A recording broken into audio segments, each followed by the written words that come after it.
Bismillahirrahmanirrahim. Assalamualaikum warahmatullahi wabarakatuh. Perkenalkan, nama saya Nur Asyifa Taufik dari jurusan Akuntansi Syariah. Video ini dibuat guna memenuhi tugas dari mata kuliah Applied Data Analytics dan Business Intelligence dan Data Visualisasi. Jadi di dalam video ini nantinya akan dibagi menjadi 3 bagian, di mana yang pertama ada Applied Data Analytics atau ADA.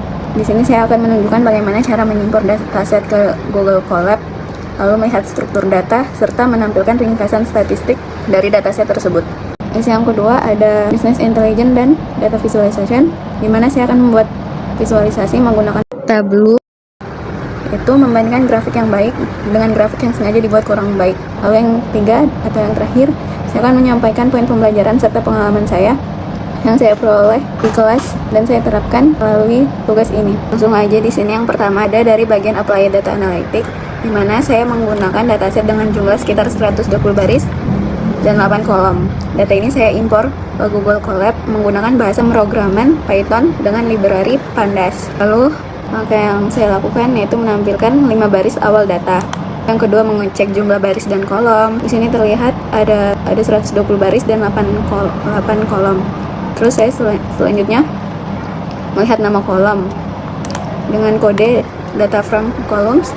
Sini akan menampilkan nama-nama kolom apa saja yang ada di data saya sebelumnya. Terus saya juga lihat tipe data dengan kode data frame di type.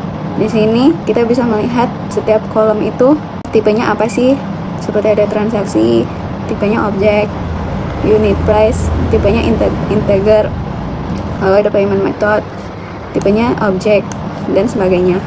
Lalu terakhir saya juga menampilkan statistik deskriptif dengan kode DF describe, di mana hal ini menampilkan nilai rata-rata dan total penjualan. Ada min, ada max, ada median, dan sebagainya. Dari proses data import dan familiarisasi ini juga saya memahami pentingnya mengecek struktur data terlebih dahulu sebelum analisis lebih lanjut dengan melihat jumlah baris dan kolom, tipe data, serta statistik deskriptif. Kita bisa mengetahui gambaran umum kondisi dataset kita. Informasi ini membantu menentukan apakah data sudah siap dianalisis atau masih perlu penyesuaian. Pengalaman ini atau tahap ini menunjukkan bahwa langkah awal dalam data analytics sangat krusial karena akan memengaruhi hasil analisis dan visualisasi berikutnya. Lalu selanjutnya pada bagian Business Intelligence dan Data Visualization, setelah dataset melalui proses ADA, di sini saya menggunakan software Tableau untuk membuat 2 jenis grafik, di mana grafik pertama adalah bar chart versi baik.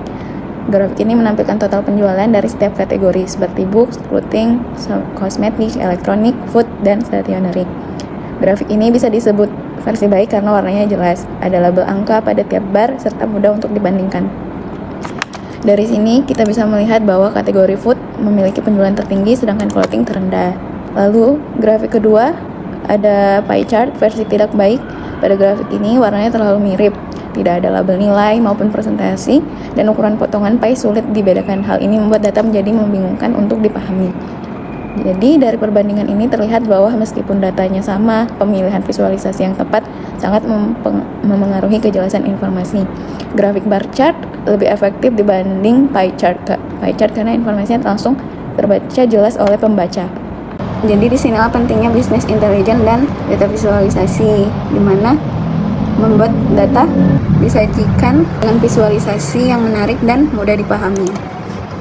Lalu selanjutnya ada pun insight yang saya dapatkan dari proses rangkaian kegiatan ini, di mana dari keseluruhan kegiatan ini saya menyadari dan lebih paham bahwa Applied Data Analytics dan Business Intelligence dan Data Visualization saling terkait, di mana proses pada ADA yaitu memahami struktur dan ringkasan data, di mana sangat membantu saat masuk ke tahap Business Intelligence dan Visualisasi data, karena datanya sudah siap untuk divisualisasikan. Setelah baliknya, BI membuat hasil analisis dari Anda menjadi lebih mudah dipahami oleh orang lain.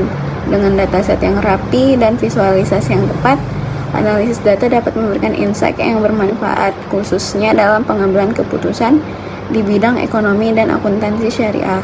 Demikian yang dapat saya sampaikan, kurang lebihnya mohon dimaafkan. Wassalamualaikum warahmatullahi wabarakatuh.